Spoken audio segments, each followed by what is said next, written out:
Sa ngayon ho ba, sa inyo pong hanay, meron ba kayong impormasyon?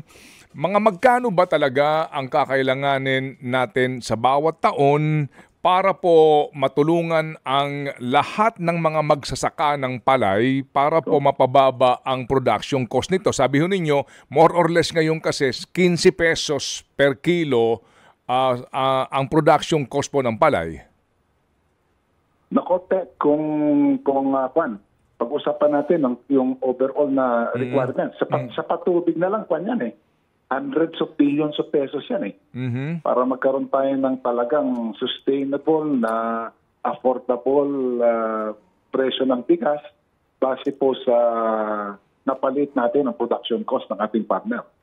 Malaki ang requirement. Unfortunately, kulang na kulang po yung pagdagdag sa pondo po ng NIA o ng DA in order to really push that that process forward. In fact, nagkaroon pa nga ng problema yung mga aprobado na sana ng Congress na budget for agricultural productivity, may malaking bagay pa natanggal at inilipat